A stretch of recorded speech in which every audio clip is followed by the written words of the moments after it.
네, 안녕하세요. 강북연세병원 정형외과 전문의 김동혁 원장입니다. 오늘은 실제 케이스를 보면서 인공관절 수술의 사례에 대해서 한번 알아보도록 하겠습니다.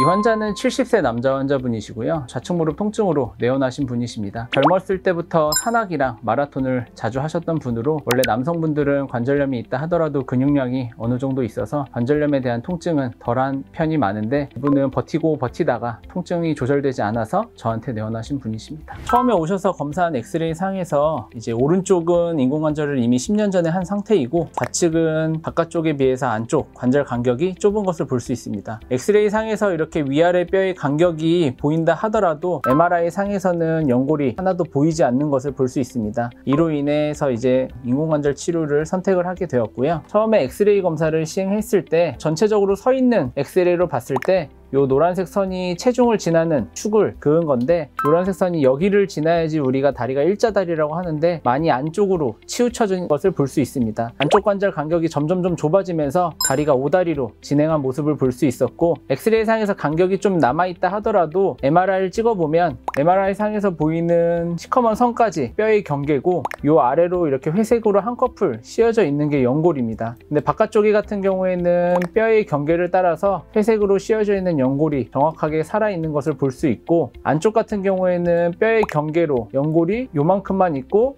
요 아래로는 전혀 보이지 않는 것을 볼 수 있습니다. 아래 정강이뼈도 마찬가지로 뼈의 경계를 따라서 보면 연골이 이만큼만 있고 나머지는 다 없는 것처럼 보입니다. 그래서 이 정도의 관절염이면 약물 치료 및 주사 치료에도 효과가 없기 때문에 수술을 권유해 드렸고, 환자분은 인공관절 수술을 시행하게 되었습니다. 앞서 말씀드렸다시피 요 노란색 체중을 지나는 축이 오다리였던 게 수술 후 사진을 보면 완전 정확한 센터에 맞춰서 다리가 펴진 것과 동시에 관절염에 대한 증상도 많이 조절된 케이스였습니다.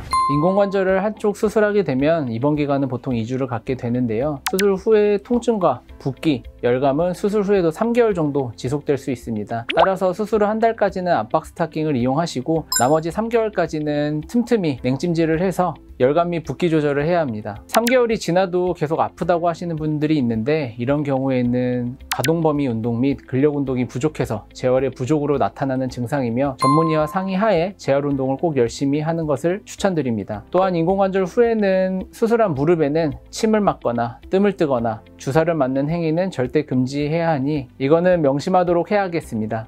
오늘은 인공관절 사례에 대해서 알아봤습니다. 궁금한 점 있으면 댓글로 남겨주시면 감사하겠습니다.